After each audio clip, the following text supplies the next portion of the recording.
Hello students, अगर आप लोग भी जा रहे हैं कल यानी कि 24 फरवरी 2025 को बोर्ड एग्जाम देने, तो बच्चों आप लोगों ने बिल्कुल सही वीडियो पे क्लिक किया है, क्योंकि मेरे प्यारे विद्यार्थी आज के इस वीडियो पे हम बात करने वाले हैं क्लास 12th हिंदी 2025 में आने वाले मोस्ट इंपॉर्टेंट टॉपिक पंचलाइट कहानी का सारांश के बारे में। बच्चों एकदम बिल्कुल आसान भाषा में, बिल्कुल से बिल्कुल आसान शब्दों में मैं आज इस पंचलाइट की कहानी को लिख के लाया हूँ। मात्र आप लोगों को वीडियो को देख के चले जाना है और पंचलाइट कहानी का सारांश आप लोगों को बिल्कुल से बिल्कुल याद हो जाएगा। इसको बिल्कुल भी मिस नहीं करना है आप लोगों को, ठीक है। तो यहाँ पे देखो, पंचलाइट कहानी का सारांश एकदम आसान भाषा में बच्चों YouTube पे कोई नहीं आपको बताएगा, एकदम आसान भाषा में आपको बताने वाला हूं। तो अच्छा, पूरी वीडियो आपको देखना और पंचलाइट कहानी का सारांश बिल्कुल बच्चों 100% फिक्स होता है। कितने 100% फिक्स होता है कि बच्चों आपसे पंचलाइट कहानी का सारांश बिल्कुल आएगा, ठीक है। या तो बहादुर या तो पंचलाइट, लेकिन बहादुर भी आता है, पंचलाइट अथवा करके आता है। तो आप चाहे बहादुर का करिए चाहे आप तो पंचलाइट का करिए। तो मैं आप लोगों को पंचलाइट का कराने वाला हूं। बिल्कुल पंचलाइट एकदम आसान है, बस आप लोग सुन लीजिए, आपको याद हो जाएगा, ठीक है। तो देखो, सुनते जाओ।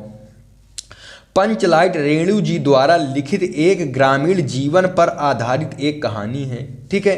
पंचलाइट का अर्थ है पेट्रोमैक्स अथवा गैस की लालटेन। गांव में अशिक्षित लोगों की एक टोली है, ठीक है। देखो, पंचलाइट रेणु जी द्वारा लिखित एक ग्रामीण जीवन पर आधारित एक कहानी है, इतना आप लोग लिख देना।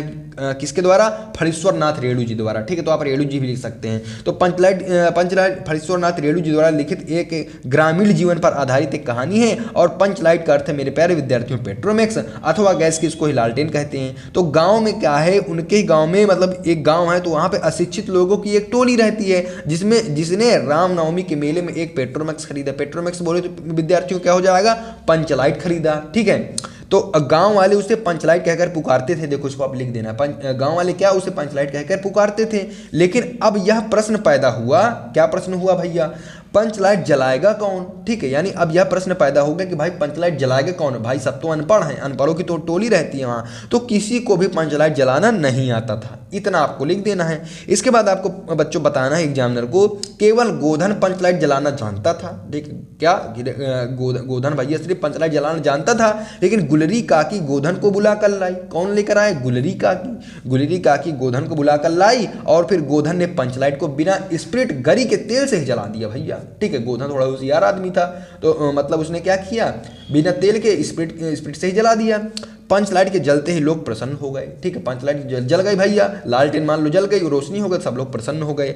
और गोधन की सारी गलतियां माफ कर दी गई। मतलब वो बच्चे ने जितनी भी गलतियां किए रहा होगा तो उसको माफ कर दी गई है। तो कहानी और, लेकिन आप लोगों को समझाने के लिए बता रहा हूं कि उसने गोधन की, उसने गाँव वालों ने सारी गलतियां माफ कर दी, ठीक है। और उसको पुनः समूह में शामिल कर लिया गया। यानी आप लिख सकते हैं कि उसको समूह से उठा दिया गया था, इसलिए इसके बाद लालटेन या तो पंचलाइट जलते ही उसे समूह में पुनः शामिल कर लिया गया।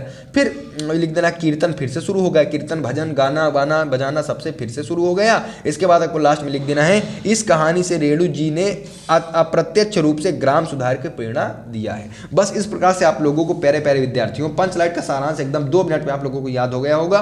करके चले आना है और बोर्ड परीक्षा में अच्छा सा नंबर लेके आना। NCERT वाले भैया का नाम रोशन करता है, ठीक है। तो मिलते किसी एक और मोस्ट इंपॉर्टेंट वीडियो के साथ, तब तक के लिए मेरे प्यारे विद्यार्थी आप लोग पंचलाइट कहानी का सारांश याद कर लो।